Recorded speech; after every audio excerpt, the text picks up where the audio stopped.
اس کی بیٹی کا 2 برس پہلے دیہانت ہو گیا تھا۔ اس کی 4 اولادیں تھیں، ایک بہن تھی جس کی اب تک شادی نہ ہو سکی تھی کیونکہ وہ ایک ذہنی مریضہ تھی اور اس کو پاگل خانے میں ایڈمٹ کروا دیا تھا۔ رام گوپال کے سب سے بڑے بیٹے کا نام ارجن گوپال تھا جو کہ ایک کامیاب ہارٹ سرجن تھا۔ اس کے علاوہ اس کا اپنا ذاتی ہسپتال تھا۔ اس کی بیٹی کا نام رادھا تھا۔ رام گوپال کا چھوٹا بیٹا راج گوپال کالج میں BSc کر رہا تھا۔ دونوں بھائیوں سے چھوٹی پریتی گوپال تھی جو کہ 2nd ایئر میں پڑھتی تھی۔ سب سے چھوٹا پردیپ تھا جو کہ بہت ہی شرارتی تھا۔ عظمت بیگ کا ایک ہی بیٹا تھا کامران۔ دونوں خاندانوں میں مذہب کا فرق ہونے کے باوجود گہری دوستی تھی۔ کامران اور راج بیسٹ فرینڈ تھے۔ آج صبح سے ٹھنڈی ہوا چل رہی تھی، موسم بہت خوشگوار تھا۔ جب کامران راج کے گھر کی طرف گیا اور ڈور بیل بجائی تو پریتی نے دروازہ کھولا۔ کچھ لمحات ایک دوسرے کو دیکھتے دیکھتے گزر گئے۔ آپ کا تعارف؟ پریتی نے بولنے کی ابتدا کی۔ جی میرا نام کامران ہے اور میں ساتھ والے بنگلے میں رہتا ہوں، کامران نے بتایا۔ اچھا جی، تو میں کیا کروں؟ پریتی کو ایک دم غصہ آ گیا۔ دراصل کامران بول نہ سکا آپ کیوں تشریف لائے ہیں، بتانا پسند کریں گے؟ پریتی نے سوال کیا۔ میں راج سے ملنے آیا ہوں، کامران بولا۔ وہ کیوں؟ پریتی نے غصے سے پوچھا۔ اس لیے کہ کامران نے اتنا ہی کہا کہ راج ٹپک پڑا۔ اوے کامران، کیا ہوا؟ کیا کر رہا ہے تو یہاں؟ راج نے پوچھا۔ میں تم سے ملنے آیا ہوں، کامران بولا۔ تو باہر کیوں کھڑا ہے، اندر آ جا، راج نے کہا اور اندر لے آیا۔ پریتی حیرت سے دونوں کو دیکھتی رہ گئی۔ غار میں سے اونچا اونچا اشلوک پڑھنے کی آوازیں آ رہی تھیں۔ کالی دیو کامت بت کے سامنے 2 معصوم بچوں کی لاشیں پڑی ہوئی تھیں جن کا خون کچھ دیر پہلے سونالی پی چکی تھی اور اب اشلوک پڑھنے میں مصروف تھی۔ اچانک غار میں گھپ اندھیرا چھا گیا، بجلیاں چمکنے لگیں اور ساتھ ہی کالی کے بت کی آنکھوں میں ایک چمک آ گئی اور سونالی کا چہرہ چمک اٹھا۔ اس کی محنت رنگ لائی۔ بت کے منہ سے آواز آئی، اے تاسی، ہم تیری سیوا سے بہت خوش ہیں، مانگ تو کیا مانگتی ہے؟ اے اس دنیا کے دیوتا، سونالی کفر بکتے ہوئے بولی۔ سمندر، کائنات اور ہر شے کے مالک، اے میرے کالے اور شیطان آقا، میں اپنا ماضی جاننا چاہتی ہوں۔ مجھے وشواس ہے کہ آپ کوئی نہ کوئی اپائے ضرور نکالیں گے۔ اے چھوری، اس کے لیے تم کو بہت تپسیا کرنی پڑے گی۔ تمہیں ٹھیک لالن پالن نہیں مل پائے، پرنتو تو نے ہماری بہت سیوا کی ہے، اس کارن ہم تجھے اس کا اپائے بتاتے ہیں۔ تجھے 40 نوجوانوں کی بلی دینی پڑے گی۔ خیال رکھنا کہ آخری نوجوان چاند کی 14 تاریخ کو 12 بجے پیدا ہوا ہو۔ یہ نوجوان روحانی طاقتوں کا مالک ہے اور تمہارا اس سے مقابلہ بہت سخت ہوگا۔ اور اب ہم جا رہے ہیں۔ پریتی، تم یہاں ہو اور میں پورے کالج میں تم کو ڈھونڈ رہی ہوں۔ پریتی کی سہیلی چمپا بولی۔ کیا ہے چمپا؟ پریتی، جو کامران کے خیالات میں کھوئی تھی، ناگواری سے بولی۔ پریتی، ہم پکنک پہ جا رہے ہیں۔ اچانک بلوان ٹپک پڑا۔ اوفو، اتنی خوشی کی خبر اس بلوان کے بچے نے ہی سنانی تھی۔ پریتی کو غصہ آ گیا۔ اگر تم یہ چاہتی ہو کہ یہ خوشی کی خبر میں تم کو سناؤں تو تمہیں دوبارہ سنا دوں گا۔ راہل بھی ٹپک پڑا۔ بس کرو یار، چمپا غصے سے بولی۔ میں تم سب کا خون پی جاؤں گی اگر دوبارہ بولے تو پھر ایسا ہی ہوگا۔ ریاض احمد کے پر اسرار آدمی کی طرح چمپا پر اسرار لہجے میں بولی تو سب ہنس پڑے۔ ان 4 لوگوں پر مشتمل یہ گروپ کالج میں بہت ہی مشہور تھا۔ راہل اور بلوان دونوں ہی پریتی سے پیار کرتے تھے، جبکہ چمپا راہل کے لیے پیار کے جذبات رکھتی تھی جس سے راہل واقف تھا، اور چمپا راہل اور پریتی اچھے دوست تھے۔ یار، ہمارا کالج پکنک میں کس جگہ جائے گا؟ کہکاف میں چمپا حسب معمول شریر لہجے میں بولی اور ہنس پڑے۔ غار میں شیطانی کہکے گونج رہے تھے۔ اجیت، میں بہت خوش ہوں۔ میں 10 نوجوانوں کی بلی شیطان دیوتا کو دے چکی ہوں اور یہ بھی پتہ لگ چکا ہے کہ وہ نوجوان کون ہے جو چاند کی 14ویں کو 12 بجے پیدا ہوا ہو، جو کہ ہمارا آخری شکار ہوگا۔ میں اپنا ماضی جان لوں گی، سونالی نے خوشی سے کہا۔ کیا واقعی؟ اگر تو اتنی خوش ہے تو میری ایک اچھا پوری کر دے۔ کچھ دنوں سے انسانی خون اور گوشت کے مزے نہ لے، مجھے انسانی خون پلا دے، اجیت لالچی لہجے میں بولا۔ اچھا جلدی کر، سونالی بولی، اور ایک نہایت معصوم بچہ ان کے سامنے کھڑا رو رہا تھا۔ اجیت صبر نہ کر سکا اور اپنے نوکیلے دانت اس بچے کی نازک گردن میں پیوست کر دیے، اور بچے کی چیخوں نے آسمان سر پر اٹھا لیا۔ تھوڑی دیر بعد وہاں ایک ڈھانچہ پڑا ہوا تھا اور اجیت کے کہکے دور دور تک سنائی دے رہے تھے۔ میں تم سے پریم کرنے لگی ہوں، پریتی نے اپنا حال دل سنانے میں ہرگز گریز نہ کیا۔ کیا؟ کامران حیرت میں ڈوبی آواز میں بولا۔ وہ دونوں ایک ریسٹورنٹ میں آمنے سامنے بیٹھے ہوئے تھے، اور تم؟ پریتی نے گہری نظروں سے اسے دیکھا۔ میں بھی تم سے بہت زیادہ پیار کرتا ہوں اور تم کو کھونا نہیں چاہتا ہوں۔ ہمارا مذہب ایک نہیں تو کیا تم میرے لیے مسلمان ہو سکتی ہو؟ میں تمہارے لیے اپنی جان بھی دے سکتی ہوں۔ میں ابھی اور اسی وقت مسلمان ہونا چاہتی ہوں۔ ایک گونجدار آواز نے پریتی کو پلٹنے پر مجبور کر دیا۔ پریتی اور کامران کے رونگٹے کھڑے ہو گئے، کیونکہ سامنے والا کوئی اور نہیں بلکہ رام گوپال تھا۔ راہل کیسے ہو؟ چمپا نے پوچھا۔ پریتی نظر نہیں آ رہی۔ راہل نے جواب دینا مناسب نہ سمجھا۔ پریتی اب بھگوان کو پیاری ہو گئی ہے۔ الفاظ تھے یا بم بلاسٹ ہوا تھا؟ راہل کو اپنی سماعتوں پر یقین نہ آیا۔ کیا بک رہی ہو؟ راہل نیم بے ہوشی کی حالت میں بولا۔ ہاں راہل، میں نے اس کی ارتھی بھی دیکھ لی ہے۔ حقیقت ہے کہ وہ اس سنسار میں نہیں ہے۔ کیا پریتی مر گئی ہے؟ ہاں پریتی مر گئی ہے۔ میں بھی مر جاؤں گا۔ نہیں، راہل کی حالت بہت ابتر تھی اور پریتی کی موت کا صدمہ اسے پاگل کر چکا تھا۔ چمپا سے راہل کی یہ حالت دیکھی نہ گئی اور اس کا ہاتھ اپنی طرف اٹھتا چلا گیا۔ پریتی کی موت نے 3 انسانوں کو برباد کر دیا تھا۔ ایک کامران جو کہ خودکشی کر کے اپنے خالق حقیقی سے جا ملا تھا، دوسرا راہل جو پاگل خانے میں تھا، تیسری چمپا جس کی ارتھی جل رہی تھی۔ پریتی نے جیسے ہی اپنے والد کو دیکھا تو کانپ کر رہ گئے، کیونکہ وہ بہت غصے میں تھے۔ تجھ کو اپنی بیٹی کہتے ہوئے بھی شرم آ رہی ہے؟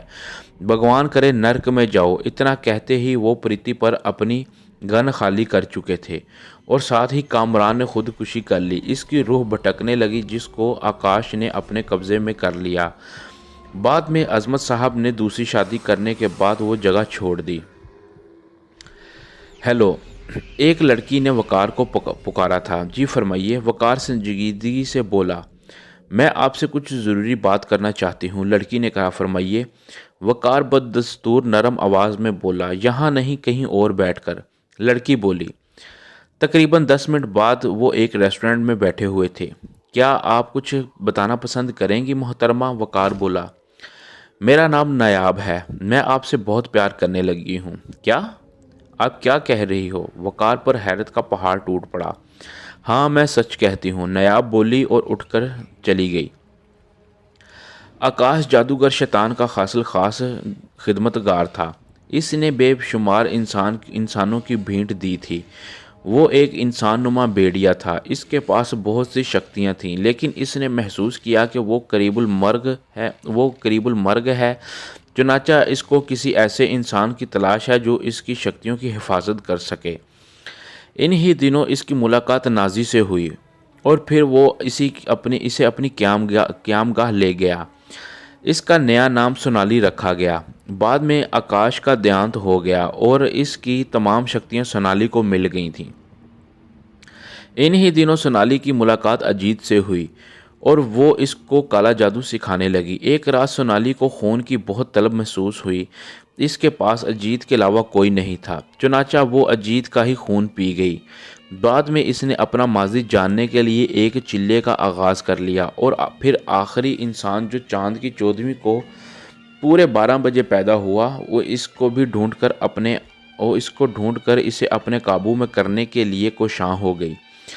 تاہم وقار بھی کچھ نورانی عملیات سیکھ چکا تھا۔ اس نے اپنی بہن کی گمشدگی کے فوراً بعد باطل کا خاتمہ کر کے اپنی زندگی کا مقصد بنا لیا تھا، لیکن اس کو یہ معلوم نہ تھا کہ اس کی بہن باطل کی پرستار بن چکی ہے، شیطان آقا کی سیوا کرنے لگی ہے اور آدم خور بن چکی ہے۔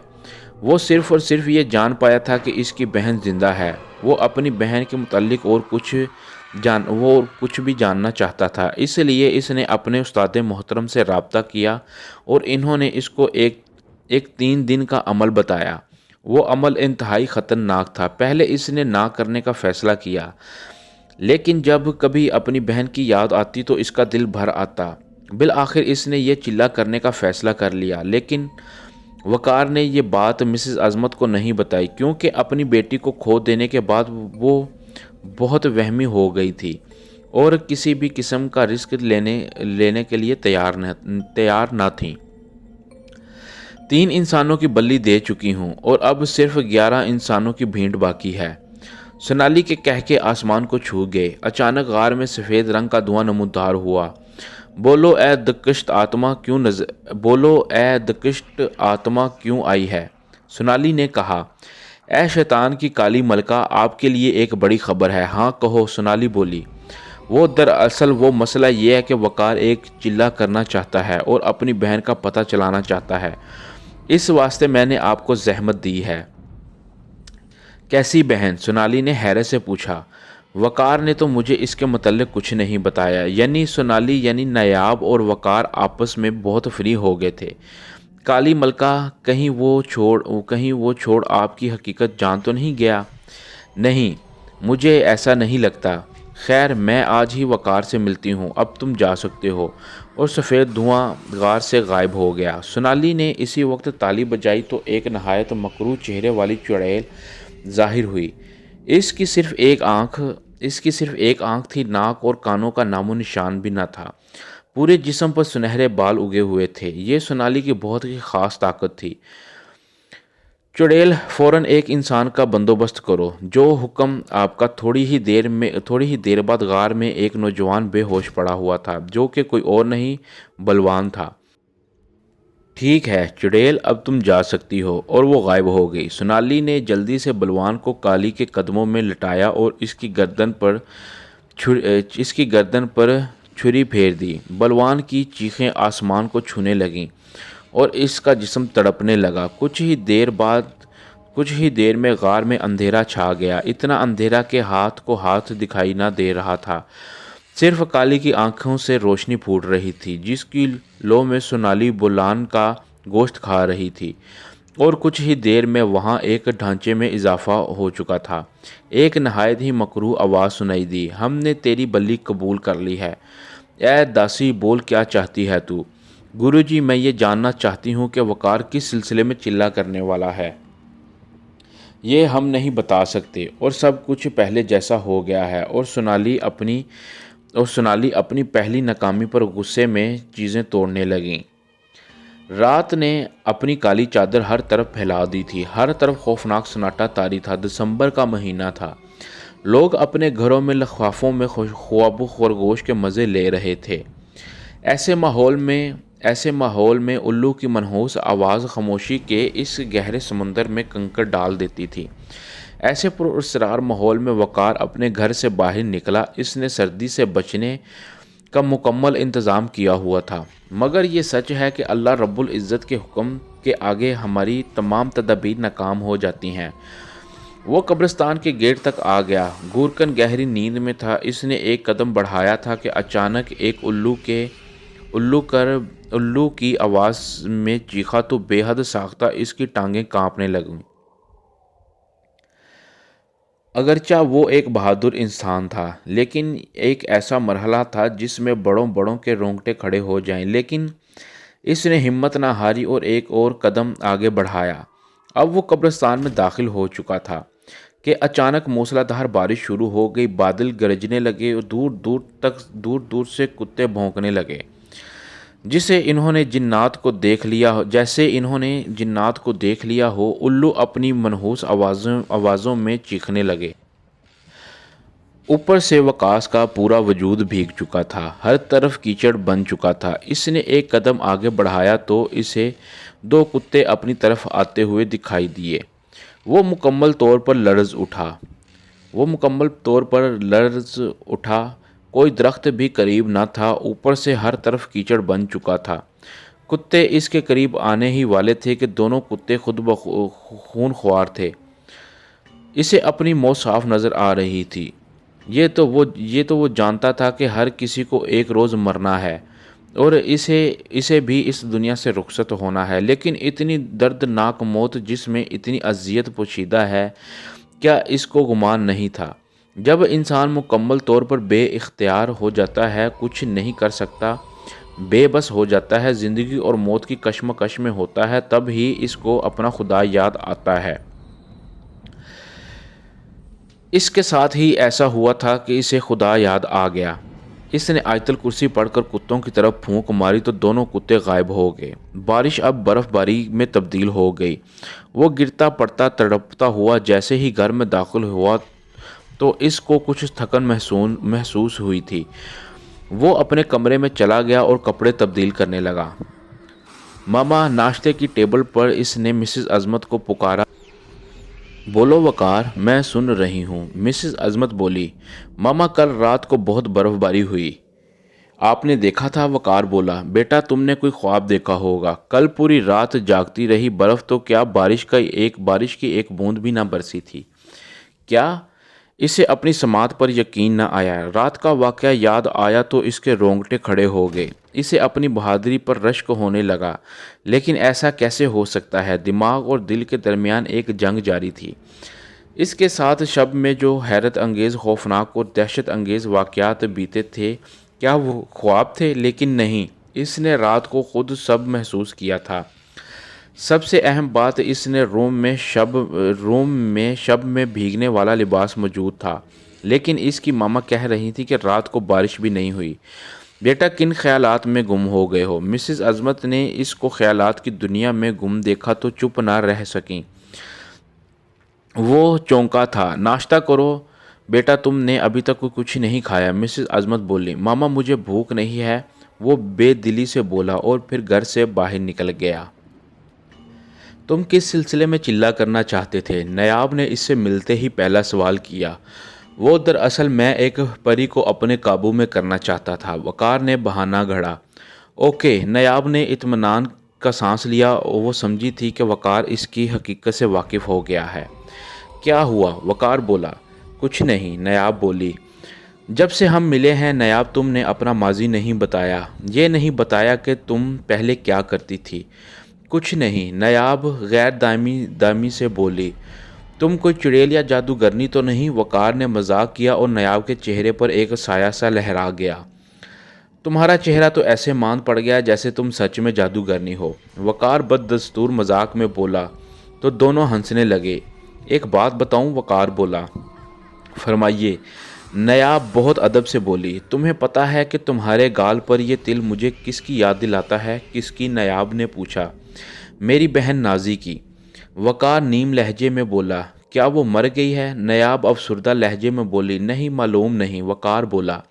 کیا مطلب؟ نیاب نے الجھے ہوئے لہجے میں کہا۔ کچھ نہیں، وہ کھو گئی تھی اور پھر ملی نہیں۔ تم لوگ اخباروں میں اس کی تصویریں دیتے ہو، شاید مل جاتی۔ تو شاید مل جاتی۔ تم کیا سمجھتی ہو کہ ہم ہاتھ پر ہاتھ دیے رکھے بیٹھے رہے؟ ہم نے بہت کوشش کی لیکن وہ مل نہ سکی، وقار نے افسردہ لہجے میں کہا۔ یار چھوڑو، باہر چلتے ہیں، نیاب بولی۔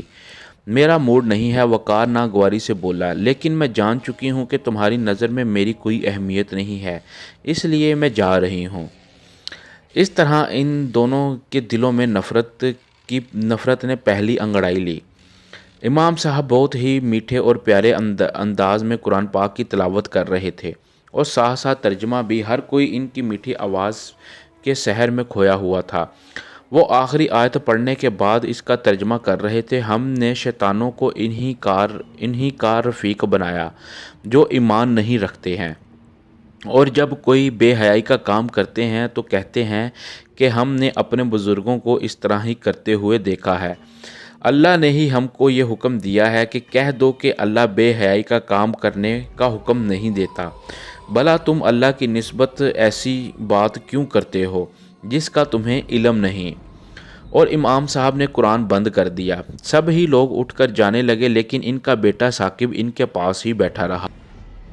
ایسے بھی وہ گھر جا کر کیا کرتا۔ ثاقب کی والدہ عائشہ خاتون کا 2 برس پہلے انتقال ہو گیا تھا اور ثاقب اور اس کے والد کا زیادہ تر قیام مسجد میں ہی رہتا تھا۔ وقار نے امام صاحب سے ہی قرآن پاک کی تعلیم حاصل کی، ان سے ہی عملیات سیکھے اور وقار کے استاد محترم تھے۔ آج وہ ان کے پاس ہی بیٹھا ہوا تھا۔ بیٹا، کیا تمہیں معلوم ہے کہ ہمارے پڑوسی شہر اسلام آباد کے ایک گاؤں میں لوگ غائب ہو رہے ہیں اور ان گمشدہ لوگوں کا دوبارہ نام و نشان بھی نہیں ملتا؟ ہاں استاد محترم، میں جانتا ہوں۔ کیا تم نے پرسوں رات کوئی عمل کرنا چاہا تھا؟ امام صاحب بولے، استاد محترم، آپ کو تو معلوم ہے کہ میری بہن کھو گئی ہے۔ اس کو بہت ہی زیادہ ڈھونڈا مگر وہ نہیں مل سکی۔ ہاں میرے علم میں ہے۔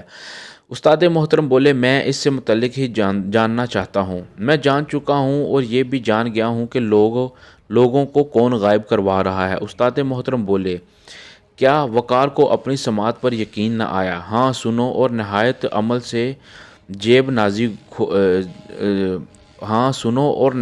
عمل سے جب نازی کھو گئی تو وہ ایک جادوگر کے ہاتھ لگ گئی تھی۔ مرنے سے قبل اس جادوگر نے اپنی تمام شکتیاں نازی کو دے دیں۔ اس کا نیا نام سونالی تجویز کیا گیا۔ سونالی بھی اپنے ماضی جاننے میں کوشاں ہے۔ محسوس ہوئے ایسا کیسے ہو سکتا ہے؟ اسے اپنی قوت، اس کے لیے وہ بہت سے انسانوں کو قربان کر رہی ہے۔ اس کا آخری ہدف تم ہو، کیونکہ تم چاند کی 14ویں رات کو پیدا ہوئے ہو۔ میں نے 3 سالوں میں معلومات حاصل کیں۔ الفاظ تھے یا ایٹم بم، اس کو زمین و آسمان ہلتے اور سماعت پر یقین نہ آ رہا تھا۔ اس کی زندگی کا مقصد باطل کے پرستاروں کو ختم کرنا تھا، اور اب وہ کیا کرے گا؟ کیونکہ اس کی بہن ہی باطل کی پرستار تھی، وہ اس کو ختم کر پائے گا۔ اگر نہیں کرے گا تو اس زمین میں اس سے بزدل اور ظالم آدمی کوئی بھی نہ ہوگا۔ اس سے ماضی یاد آنے لگا جب اس نے خود سے استاد محترم سے ایک وعدہ کیا تھا، میں حق کا پرستار رہوں گا اور ہر حال میں شیطانوں کو شکست دوں گا، چاہے وہ میرے اپنے ہی کیوں نہ ہوں۔ قدرت نے اس کو ایک ایسے موڑ پر لا کھڑا کیا تھا جہاں آگے کنواں پیچھے کھائی۔ اسے کچھ بھی نہیں سمجھ آ رہا تھا کہ وہ کیا کرے، کیونکہ اس نے برسوں اپنی بہن کا انتظار کیا تھا، لیکن اب باطل کا خاتمہ اس کی زندگی کا مقصد بن چکا تھا۔ بیٹا، تم کیا سونالی کا خاتمہ کرو گے؟ بابا جی بولے، ہاں استاد محترم، میں اس کا خاتمہ ہر حال میں کروں گا۔ وہ پرعزم لہجے میں بولا، تو پھر ٹھیک ہے۔ یہاں سے مشرق کی طرف کالے پہاڑ میں ایک غار ہے جہاں سونالی کا قیام ہے۔ تم فوراً اس سے پہلے اس کا خاتمہ کرو تاکہ اس کا کرۂ ارض میں ایک ناسور خاتمہ ہو۔ ٹھیک ہے بابا جی، وقار نے بولا۔ وہ کالے پہاڑ کے پاس پہنچ چکا تھا۔ اس کو غار دکھائی دی۔ وہ اندر داخل ہوا تو اندر نایاب اور سونالی بیٹھی ہوئی تھیں۔ غار میں ایک طرف انسانی ہڈیوں کا ڈھیر لگا ہوا تھا، تاہم سونالی کا چہرہ ویسا ہی تھا، ایک طرف کالی کا بت نصب تھا۔ وقار، تم یہاں؟ سونالی بولی، ہاں، تمہیں حیرت کیوں ہو رہی ہے؟ تم اپنا ماضی جاننا چاہتی ہو؟ ہاں، لیکن تم کیوں پوچھ رہے ہو؟ اس لیے کہ میں جان گیا ہوں، اور وقار نے اسے سب کچھ بتا دیا۔ کیا تم میرے بھائی ہو؟ وہ اس کے قریب ہوئی۔ پیچھے ہٹ جاؤ، تم میری بہن نہیں ہو، کیونکہ تم نے لاتعداد معصوم انسانوں کا خون پیا ہے اور میں تم کو مارنے کے لیے آیا ہوں۔ ٹھیک ہے، تم یہی چاہتے ہو کہ میں مر جاؤں تو مر جاؤں گی۔ اور سونالی نے چھری اٹھا کر اپنی نبض کاٹ لی اور نیچے گر کر تڑپنے لگی۔ وقار، میرے بھائی، گڈ بائے، وہ مسکراتے ہوئے بولی، اور پھر اس کی روح نے اس کے جسم کو چھوڑ دیا اور وقار بے ساختہ رونے لگا۔ ختم شد۔ تو ناظرین، یہ تھا آج کا واقعہ۔ دوستو، واقعہ پسند آیا ہو تو کمنٹس کر کے لازمی بتائیے گا۔ اللہ آپ کے تمام گھر والوں کو ہمیشہ خوش و خرم رکھے، آمین ثم آمین یا رب العالمین۔ مزید اچھی ویڈیوز دیکھنے کے لیے ہمارے چینل رائل ناولز کو لائک کریں، سبسکرائب کریں اور شیئر کریں، اور بیل آئیکن پر کلک کرنا نہ بھولیے۔ اگر کسی کے ساتھ کوئی واقعہ پیش آیا ہو تو نیچے دیے گئے ڈسکرپشن میں ہمارا ای میل ہے، وہ اپنا واقعہ وائس نوٹ میں ہمیں میل کرے، ہم اس کا واقعہ اگلے دن اپنے ویڈیو میں نشر کریں گے۔ شکریہ۔